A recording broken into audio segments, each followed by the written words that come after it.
Good morning students, आप सभी का गैलेक्सी प्लैनेट्स एकेडमी में एक बार फिर स्वागत है। और हम बिना देर किए अपने टॉपिक्स पे चलते हैं। मेरा टॉपिक्स है गोलीय दर्पण पार्ट 2। गोलीय दर्पण के पार्ट 1 पे मैंने डिस्कशन किया था और आपको सारी डिफिनेशंस के बारे में बताया था। अब ये हमारा गोलीय दर्पण पार्ट 2 है और गोलीय दर्पण पार्ट 2 का जो टॉपिक्स है वो है अवतल दर्पण द्वारा प्रतिबिंब का बनना। यानी अवतल दर्पण की विभिन्न स्थितियों में अलग अलग प्लेसेस पे अगर किसी वस्तु को रखा जाए तो उसका प्रतिबिंब कैसा बनता है। ध्यान रखेंगे, इसमें दो चीज़ हमेशा आप याद रखेंगे। पहली चीज़ यह है कि कोई भी किरण जब आपतित होगी तो हमेशा ऑब्जेक्ट से आपतित होगी। हमेशा ऑब्जेक्ट से ही जो है किरणों को आपतित किया जाता है। वस्तु हमेशा जो चमकीला पार्ट होता है उधर रखा जाता है और दो परावर्तित किरणें जिस बिंदु पर काटती हैं उस बिंदु पे हमेशा प्रतिबिंब बनता है। और एक पॉइंट याद रखेंगे, वस्तु जिस तरफ हो अगर प्रतिबिंब उसी तरफ बन रहा है तो हमेशा उल्टा बनता है और वास्तविक बनता है। लेकिन वस्तु के विपरीत दिशा में अगर कोई प्रतिबिंब बनता है तो हमेशा सीधा और आभासी बनता है। तो ये कुछ महत्वपूर्ण पॉइंट है, इनको आप ध्यान रखेंगे। सबसे पहले हम बात करेंगे कि अगर कोई वस्तु अनंत पे रखी गई हो तो उसका प्रतिबिंब कैसे बनता है। देखेंगे ये वस्तु अनंत पे रखी गई है, अनंत से जो किरणें जाती हैं वो हमेशा मुख्य अक्ष के समांतर होती हैं। तो जब मुख्य अक्ष के समांतर जब हम किरण को डालेंगे तो हमने आपको बताया था कि परावर्तन के बाद यह फोकस से होकर गुजरती है। इसी तरह एक किरण और हम मुख्य अक्ष के समांतर डालते हैं, जब ये परावर्तित होगी तो फिर ये फोकस से होकर जाएगी। हमने अभी आपको बताया कि जब दो परावर्तित किरण जिस बिंदु पे काटती हैं उस बिंदु पे वस्तु का प्रतिबिंब बनता है। तो हम कह सकते हैं कि वस्तु का जो प्रतिबिंब है वो फोकस पे बन रहा है। अर्थात वस्तु की स्थिति ये है कि वस्तु अनंत पे जब रखी जाती है तो उसकी प्रतिबिंब फोकस पर बनता है, बहुत महत्वपूर्ण है।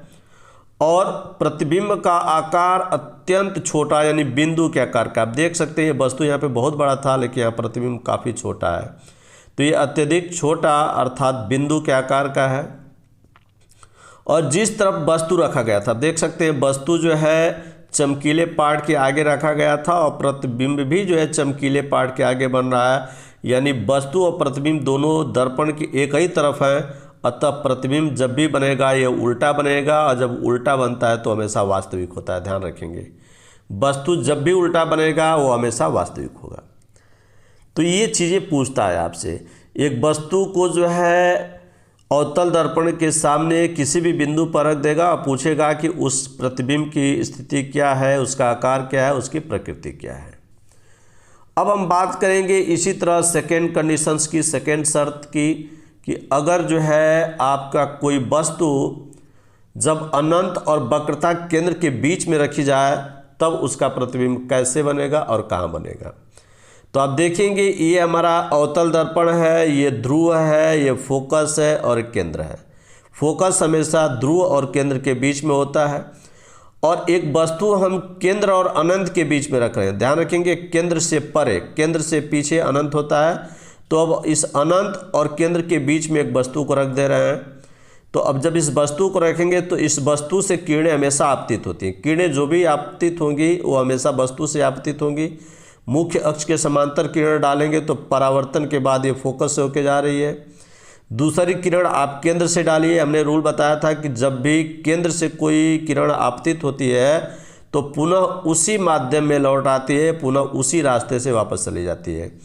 तो आपतित किरण और परावर्तित किरण दोनों एक ही लाइन से होकर के गुजरती हैं। ध्यान रखेंगे। अब यहाँ दो परावर्तित किरणें जो हैं एक दूसरे को जिस बिंदु पे काटते हैं, देखेंगे, ध्यान रखेंगे, ये भी परावर्तित किरण और ये भी परावर्तित किरण है। दोनों इस बिंदु पे कट कर रही है तो इसी बिंदु पे जो है आकृति जो है हमारी प्रतिबिंब जो है बनेगी। तो आप देख सकते हैं कि ये प्रतिबिंब बन गया। अब इस प्रतिबिंब को देखने के बाद आप देखेंगे कि ये प्रतिबिंब सीधा है, ये प्रतिबिंब उल्टा है, और ये बड़ा है और ये छोटा है। तो हम कह सकते हैं इसका जो है आंसर के रूप में जो आएगा कि वस्तु की स्थिति कहाँ है। तो वस्तु की स्थिति क्या है, देखिए अनंत और केंद्र के बीच में है। प्रतिबिंब की स्थिति क्या है, आप केंद्र और फोकस के बीच में बन रहा है। तो फोकस तथा वक्रता केंद्र के बीच में जो है हमारा प्रतिबिंब बन रहा है।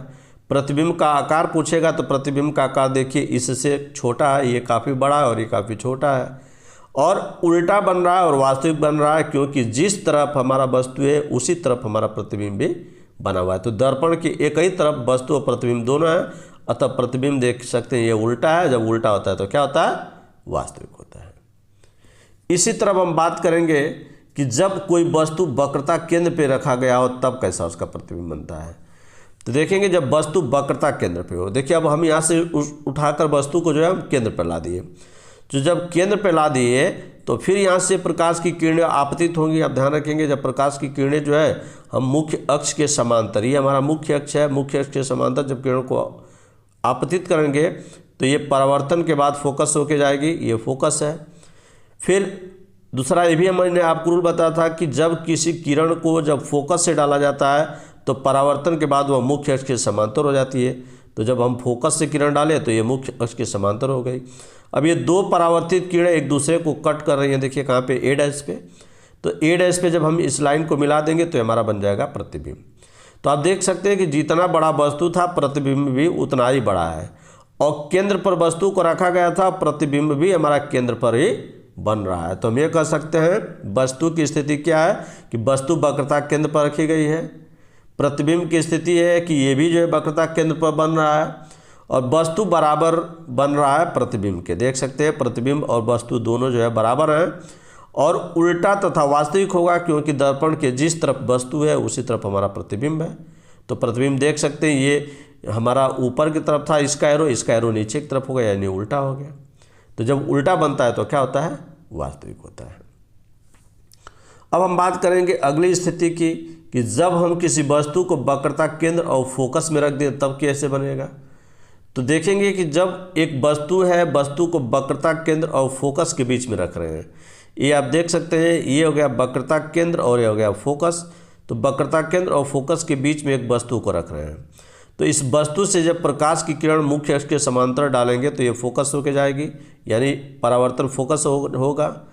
एक किरण और हम डाल रहे हैं केंद्र पर, तो केंद्र से जो किरण डाली जाती है परावर्तन के बाद फिर जो है केंद्र से ही होकर जाती है। तो यहाँ से किरणें जब आपतित हुई तो परावर्तन फिर केंद्र से होकर चला गया। अब दो परावर्तित किरणें एक दूसरे को जहाँ पे कट करेंगे तो देखेंगे यहाँ पे, और एक दो किरणें जो है जो परावर्तित किरणें हैं वो एक दूसरे को यहाँ पे कट कर रही हैं, बी डैश और ए डैश पे।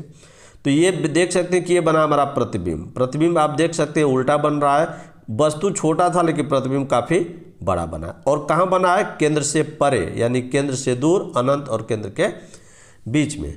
तो हम कह सकते हैं कि जब वस्तु वक्रता केंद्र और फोकस के बीच में हो, देखिए वस्तु जो है वक्रता केंद्र और फोकस के बीच में है। प्रतिबिंब कहाँ है, प्रतिबिंब जो है वक्रता केंद्र से परे, यानी वक्रता केंद्र से दूर है। देखिए वक्रता केंद्र से परे मतलब कि पीछे है। तो वक्रता केंद्र से परे यानी अनंत और वक्रता केंद्र के बीच में प्रतिबिंब बन रहा है। प्रतिबिंब देखिए बड़ा बन रहा है, और जिधर प्रतिबिंब के जिस तरफ वस्तु है उसी तरफ जो है हमारा प्रतिबिंब बन रहा है दर्पण के। तो दर्पण के जिस तरफ वस्तु है उसी तरफ प्रतिबिंब है, अतः हम कह सकते हैं कि उल्टा है। जब उल्टा है तो क्या होगा, वास्तविक होगा। तो वस्तु से बड़ा, उल्टा और वास्तविक। उसके बाद जो है एक स्थिति और है कि जब वस्तु को फोकस पे रखा जाता है। तो ध्यान रखेंगे जब वस्तु को फोकस पे रखेंगे तब हम देखेंगे कि तब उसका प्रतिबिंब कैसा बनता है। तो वस्तु को अब हम रख रहे हैं फोकस पे, देखेंगे अब वस्तु को हम रख दिए फोकस पे। तो जब वस्तु को फोकस पे रख दिया गया तो देखिए मुख्य अक्ष के समांतर डालें, परावर्तन के बाद फोकस होके जाएगी। तो परावर्तन के बाद जो है ये हमारा जो है किरण जो है हम यहाँ पे आपतित किए तो ये परावर्तित हो गई हमारा फोकस से। दूसरा एक किरण और डालते हैं हम इसके केंद्र से। तो जब केंद्र से किरण आपतित होते हैं तो परावर्तन जो है पुनः उसी रास्ते से होता है जब केंद्र से डाली जाती है। तो हम यहाँ पे इसको जो है जैसे किरण आपतित किए परावर्तित किए तो पुनः उसी मार्ग में वापस हो गई। अब जब दोनों लाइनों को मिलाएंगे तो देखेंगे ये दोनों लाइनें न तो आगे न तो पीछे कहीं भी एक दूसरे को कट नहीं करती हैं। इसका मतलब कि दोनों पैरेलल हैं। तो जब ये दोनों पैरेलल हैं, समांतर हैं, तो ये जो प्रतिबिंब होगा वो अनंत पर जा कर के बनेगा। तो प्रतिबिंब जो है अनंत पे बनेगा।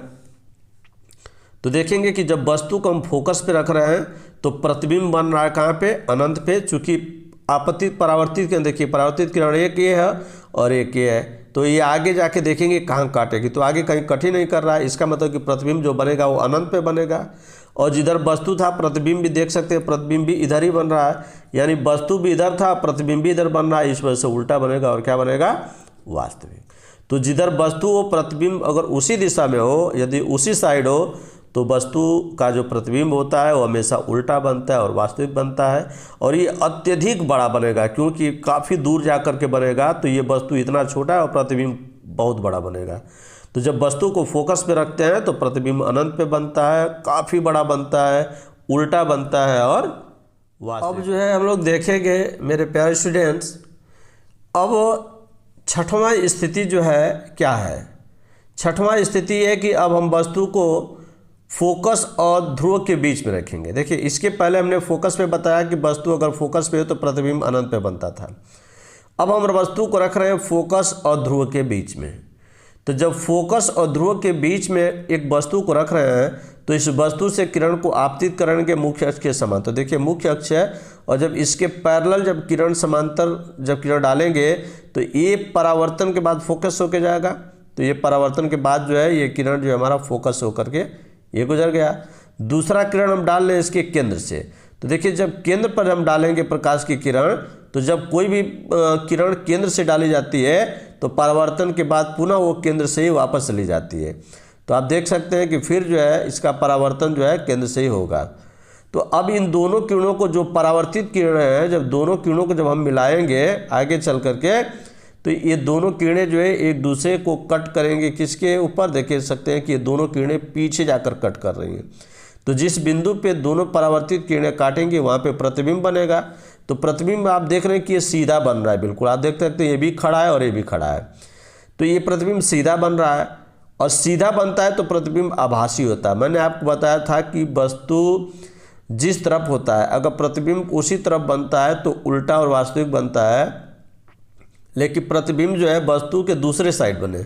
आप देख सकते हैं कि ये दर्पण था, दर्पण के आगे वस्तु रखा गया था लेकिन प्रतिबिंब बन गया पीछे। तो दूसरे साइड बन रहा है तो ये हमेशा सीधा बनेगा और जब सीधा बनेगा तो आभासी बनेगा।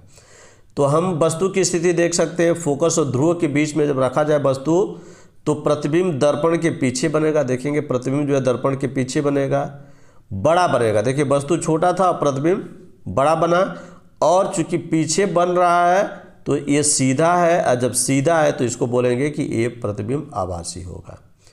तो यही मात्र एक स्थिति है अवतल दर्पण में कि जब किसी वस्तु को अवतल दर्पण में फोकस और केंद्र के बीच में रख देते हैं तो उसका प्रतिबिंब हमेशा वस्तु से बड़ा बनता है और सीधा बनता है। यही एकमात्र स्थिति है। बाकी हर जगह जो है वस्तु आप देख सकते थे कि उल्टा बन रहा था और वास्तविक बन रहा था, ठीक। लेकिन आभासी और सीधा सिर्फ और सिर्फ एक ही स्थिति है जब वस्तु को फोकस और ध्रुव के बीच में रख दिया जाए। तो ये दो इम्पोर्टेंट टॉपिक जो है हमको जो है नोट्स के रूप में मिला कि प्रतिबिंब यदि वस्तु की तरफ हो तो उल्टा तथा आभासी बनता है, और प्रतिबिंब यदि वस्तु की दूसरी तरफ हो तो सीधा व आभासी बनता है। तो यहाँ पे देख सकते हैं वस्तु की तरफ है तो उल्टा और वास्तविक, और जब वस्तु के विपरीत तरफ हो दूसरी साइड हो तब वो सीधा और आभासी बनता है। तो ये था हमारा अलग अलग परिस्थितियाँ, अलग अलग स्थितियाँ जब हम देख रहे थे कि वस्तु को रख रहे हैं तो उसका प्रतिबिंब जो है का प्रकृति क्या था, नेचर क्या था, कैसा बनता था। अब हमसे एक क्वेश्चन और पूछा जाता है कि अवतल दर्पण का उपयोग हम कहाँ करते हैं। तो देखेंगे अवतल दर्पण का उपयोग कहाँ कहाँ किया जाता है, इसको हम लोग समझेंगे। तो देखिए सबसे पहले तो ये होता है कि फोकस तथा ध्रुव के बीच में रखी गई प्रतिबिंब जो वस्तु है उसका प्रतिबिंब सीधा तथा बड़ा बनने के कारण इसका उपयोग दाढ़ी बनाने वाले शीशा के रूप में करते हैं। तो जब हम दाढ़ी बनाने वाला शीशा होता है शेविंग मिरर, उसमें हमेशा अवतल दर्पण का प्रयोग होता है, क्योंकि जब हम उसमें अपने चेहरे को देखते हैं तो हमारा जो प्रतिबिंब है वो सीधा बनता है और जो हमारी जो साइज है उससे बड़ा बनता है, तो हमको सारी चीज़ें बिल्कुल क्लियर दिख जाती हैं। इसी वजह से आप ध्यान रखेंगे दाढ़ी बनाने वाला शीशा में अवतल दर्पण का प्रयोग किया जाता है। दूसरा है कि नाक, कान व गले की जांच करने के लिए डॉक्टरों द्वारा अस्पताल में अवतल दर्पण का प्रयोग किया जाता है। तो जो नाक, कान और गले के जो डॉक्टर होते हैं, आप देख सकते हैं चूँकि नाक और कान में तमाम छोटे छोटे आर्गन्स होते हैं, उनको ये अवतल दर्पण की मदद से ही जो है वो देखते हैं, जिसमें उनका जो आर्गन्स हैं, छोटे छोटे आर्गन्स, उनके प्रतिबिंब सीधा दिखाई देता है और बड़ा दिखाई देता है, जिनको डॉक्टर आसानी से देख लेता है। इसलिए जो डॉक्टर के इंस्ट्रूमेंट होते हैं, खास करके जो डेंटिस्ट होते हैं, नाक, कान और गले के डॉक्टर, वो अपने जो है दर्पण के रूप में अवतल दर्पण का देखेंगे कि टेबल लैंप की शेडो में भी हम अवतल दर्पण का प्रयोग करते हैं, ताकि टेबल के थोड़े क्षेत्र में अधिक प्रकाश पहुंच सके। उसके बाद सौर भट्ठियों में सूर्य के प्रकाश को केंद्रित करने हेतु हम जो है अवतल दर्पण का प्रयोग करते हैं। परावर्तक दूरदर्शी में भी अभिदृश्यक के रूप में हम अवतल दर्पण का प्रयोग करते हैं। तो ये तमाम चीज़ें जहाँ पे हम अवतल दर्पण का उपयोग करते हैं। तो ये पूछा जाता है कि अवतल दर्पण का उपयोग कहाँ कहाँ किया जाता है। तो एक नोट में हम एक चीज़ और देखेंगे कि आपतित जो किरण होती है वो हमेशा वस्तु से प्रारंभ होती है और दो अपवर्तित नहीं कहेंगे बल्कि दर्पण है तो परावर्तित किरण कहेंगे। तो ये दो परावर्तित किरणें जहाँ मिलती हैं प्रतिबिंब वहीं बनती है, क्योंकि अपवर्तित किरण कांच वगैरह में होता है जहाँ पे किसी एक तरफ कलई न किया गया हो। चूँकि जब एक तरफ कलई कर दिया जाता है तो दर्पण होता है, और दर्पण में किरणें जो है अपवर्तित नहीं होती बल्कि परावर्तित होती हैं। तो जब दो परावर्तित किरणें जहाँ पर मिलती हैं, जहाँ पे कट करते हैं, प्रतिबिंब वहीं पर बनता है। तो इस बात को भी आप ध्यान। इसके बाद हम देखेंगे कि उत्तल दर्पण द्वारा प्रतिबिंब का बनना। देखिए, उत्तल दर्पण में सिर्फ दो स्थितियां होती हैं प्रतिबिंब बनने की। चूँकि उत्तल दर्पण में धंसा हुआ जो भाग होता है उस पर कलई किया गया होता है, उठा हुआ भाग चमकदार होता है। चूँकि फोकस और सेंटर जो है कलई किए हुए पार्ट की तरफ होते हैं, इस वजह से जो है हमारा वस्तु जो है हमेशा चमकदार इसे की तरफ होगा। तो चूँकि फोकस केंद्र आप देख सकते हैं कि ये दर्पण के दाहिने तरफ है और बाएं तरफ हमारा जो है बिल्कुल जो है चमकीला पार्ट है जिधर किसी वस्तु को रखा जाता है। तो यहाँ कोई सिचुएशंस नहीं होती है, दो सिचुएशंस सिर्फ हमको मिलता है। एक वस्तु को अनंत पे रखते हैं उत्तल दर्पण में, और एक जो है केंद्र और अनंत के बीच में। तो ये दो स्थितियाँ हैं, सिर्फ दो स्थितियों को ही जो है हम लोग समझेंगे और इन्हीं पे क्वेश्चंस पूछा जाता है। जबकि आप देखे थे इसके पहले कि अवतल दर्पण में आपके पास 6 स्थितियाँ हुई थी। तो यहाँ पे देखेंगे जब कोई वस्तु अनंत पे रखा जाए, तो जब अनंत पे रखा जाए तो इससे प्रकाश की किरणें मुख्य अक्ष के समांतर डालेंगे तो फोकस होके जाएगी। फोकस आप देख सकते हैं कि जिधर कलई के वह पार्ट है उधर फोकस है। जब यहाँ से किरणें आपतित होंगी तो परावर्तन यहीं से रिफ्लेक्ट हो जाएगी किरण, इसके अंदर नहीं आएगी क्योंकि ये कालिक होता गया है। तो जब परावर्तित होगी किरणें तो ये परावर्तित होने के बाद आप देखेंगे कि जब इसको आगे बढ़ाएंगे तो ये फोकस से होकर जाएगा। क्योंकि मुख्य अक्ष के समांतर जब प्रकाश की किरण डाला जाता है तो फोकस से होकर गुजरता है। इसी तरह एक किरण और मुख्य अक्ष के समांतर डालेंगे तो ये भी देखिए जब परावर्तित होगा तो फोकस से होकर जाएगा। और जब दो परावर्तित किरणें जिस बिंदु पे काटती हैं वहाँ पे प्रतिबिंब बनता है। तो प्रतिबिंब हम देख सकते हैं बन रहा है फोकस पे। तो हम कह सकते हैं कि यहाँ वस्तु का जो स्थिति है वो ये है कि अनंत पे रखी गई है। प्रतिबिंब की स्थिति है कि प्रतिबिंब हमेशा फोकस पे बन रहा है और आकार इसका अत्यधिक छोटा। आप देख सकते हैं यह वस्तु बहुत बड़ी थी लेकिन प्रतिबिंब काफ़ी छोटा है। तो ये अत्यधिक छोटा है, यानी आप कह सकते हैं बिल्कुल बिंदु के आकार का है और सीधा और आभासी होगा, क्योंकि आप देख सकते हैं कि दर्पण के एक तरफ वस्तु है और प्रतिबिंब दूसरी तरफ है। तो जिस दर वस्तु हो प्रतिबिंब अगर दूसरी तरफ बने तो हमेशा सीधा बनता है और आभासी बनता है। इसके बाद जो है दूसरी स्थिति ये है कि जब वस्तु अनंत तथा ध्रुव के बीच में रखी जाए तब हम उसको कैसे करेंगे। तो जब वस्तु अनंत तथा ध्रुव के बीच में स्थित हो, देखेंगे ये वस्तु है ये ध्रुव है, तो और ध्रुव के बाद इधर अनंत ही है। तो ध्रुव से परे कर सकते हैं या ध्रुव और अनंत के बीच में जब किसी वस्तु को रखें हैं तो इस वस्तु से हम किरणें आपतित करेंगे। तो जब यहाँ से किरणें आपतित होगी मुख्य अक्ष के समांतर तो परावर्तन के बाद ये फोकस होकर जाएगी, आप देख सकते हैं। दूसरी किरण हम डालते हैं इसके केंद्र पे, तो जब इसको केंद्र पे हम डालेंगे तो परावर्तन के बाद पुनः वो केंद्र से ही वापस जाता हुआ प्रतीत होगा। तो आप देख सकते हैं दो किरणें जो है परावर्तित हो रही हैं, और दोनों परावर्तित किरणें जब पीछे जाकर जिस बिंदु पर कट करेंगी वहीं पे हमारा इमेज बनेगा। तो इमेज आप देख सकते हैं B' A' बन रहा है। वस्तु बड़ा था लेकिन प्रतिबिंब क्या बना, छोटा बना किंतु सीधा बना।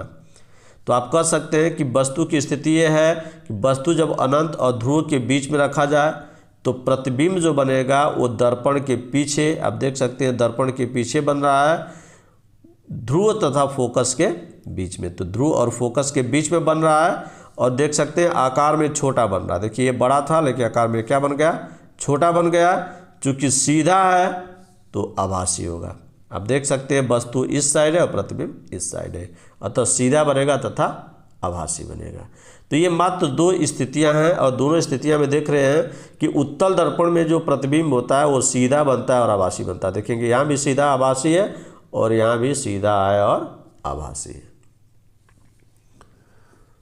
अब हम बात करेंगे उत्तल दर्पण के उपयोग के बारे में। तो देखिए उत्तल दर्पण का जो उपयोग है वो ये है कि मोटर वाहन के साइड मिरर के रूप में इसका इस्तेमाल करते हैं। जब भी हम बाइक वगैरह चलाते हैं, कोई गाड़ी चलाते हैं, तो हमारे साइड में एक दर्पण लगा होता है, वो होता है उत्तल दर्पण। उत्तल दर्पण में आप देख रहे हैं कि काफ़ी दूर के जो लोग, पीछे के लोग होते हैं, वो काफ़ी एरिया को एक छोटे एरिया में समायोजित कर देता है फिगर को, और हम अपने पीछे की बहुत दूर के वस्तुओं का प्रतिबिंब अपने दर्पण में देख लेते हैं।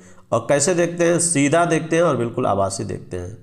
तो यही है कि मोटर वाहन के साइड मिरर में जो है हम उत्तल दर्पण का प्रयोग करते हैं, और सड़क पर जो लैंप लगे होते हैं उनके पीछे जो परावर्तक तल होता है वहाँ भी हम उत्तल दर्पण का प्रयोग करते हैं।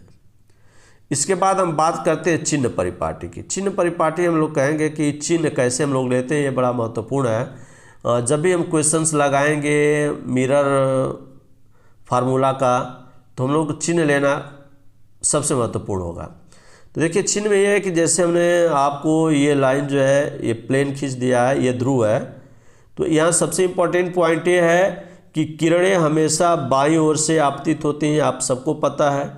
दूसरा कि गोले दर्पण में दूरियां हमेशा ध्रुव से मापी जाती हैं। तो ये ध्रुव है, तो गोले दर्पण में कभी भी वस्तु को जब नापेंगे दूरी को, तो हमेशा हम ध्रुव से नापेंगे, ध्यान दीजिएगा। अब ध्रुव से बाईं ओर अर्थात आपतित किरण के विपरीत दिशा में नापी गई दूरी हमेशा निगेटिव लेते हैं। देखिए ध्रुव है, ध्रुव से जब बाएं तरफ कोई चीज़ नाप लेंगे, तो देखिए ध्रुव से जब बाएं तरफ जब आप मेज़र करेंगे किसी दूरी को तो हमेशा निगेटिव लेंगे। दूसरा है कि ध्रुव से दाईं ओर अर्थात आपतित किरण के दिशा में नापी गई दूरी पॉजिटिव लेंगे। ये ध्रुव है, ध्रुव के दाईं ओर, तो ध्रुव के दाहिने तरफ जब भी हम दूरी को नापेंगे तो हमेशा इसको हम क्या लेंगे, प्लस लेंगे। तो ध्रुव से बाएं तरफ जब भी दूरी ली जाती है तो निगेटिव, और ध्रुव से दाएं तरफ जब कोई दूरी ली जाती है तो पॉजिटिव, चाहे उत्तल दर्पण हो चाहे अवतल दर्पण हो। उसके बाद जो है ध्रुव से ऊपर नापी गई दूरी प्लस लेते हैं। ध्यान देंगे आप लोग, ये ध्रुव है और ध्रुव से इस लाइन से अगर ऊपर कोई दूरी नापते हैं तो इसको प्लस लिया जाता है, और ध्रुव से नीचे अगर कोई दूरी नापते हैं तो उसको हम लेते हैं निगेटिव। और दूरी हमेशा ध्रुव से ही नापेंगे, ध्यान रखेंगे, दूरी हमेशा ध्रुव से शुरू करेंगे और दाएं बाएं ऊपर नीचे मेजर किया जाएगा।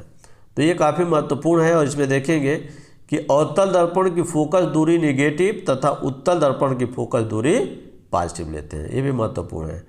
तो कभी भी जब क्वेश्चंस लगाइएगा तो अगर अवतल दर्पण दिया है तो उसकी फोकस दूरी को निगेटिव ले लीजिएगा, और अगर उत्तल दर्पण है तो उसकी फोकस दूरी को पॉजिटिव लेना है आपको। अब हम बात करते हैं दर्पण सूत्र के बारे में, मिरर फार्मूला के बारे में। तो देखिए दर्पण का जो सूत्र होता है वो 1/f बराबर 1/u प्लस 1/v होता है, जहाँ f जो होता है वो दर्पण की फोकस दूरी होती है, u जो है ध्रुव से वस्तु की दूरी होती है, और v जो होता है वो ध्रुव से प्रतिबिंब की दूरी है। तो v प्रतिबिंब की दूरी है, u वस्तु की दूरी है, और यह फोकस दूरी है। तो इन तीनों में जो संबंध आता है 1/f बराबर 1/u प्लस 1/v होता है। तो इस पे क्वेश्चंस आता है, हम आगे जब चैप्टर्स पढ़ाएंगे आपको सॉल्यूशंस वाला, तो उसमें हम तमाम क्वेश्चंस आपको करके सिखाएंगे कि कैसे जो है दर्पण सूत्र पे क्वेश्चंस किए जाते हैं।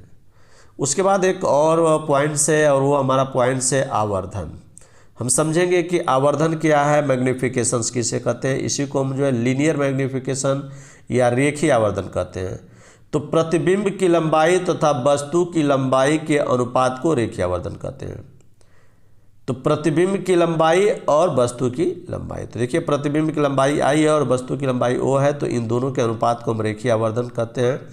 तो यदि दर्पण के सामने u दूरी पर वस्तु की लंबाई o हो तथा दर्पण से v दूरी पर बने प्रतिबिंब की लंबाई i हो, तो दर्पण का रेखीय आवर्धन का सूत्र होता है m बराबर i बटे o equal to minus v बटा में u, जहाँ i प्रतिबिंब की लंबाई है, वो वस्तु की लंबाई है, v जो है ध्रुव और प्रतिबिंब के बीच की दूरी है और u जो है ध्रुव और वस्तु के बीच की दूरी है।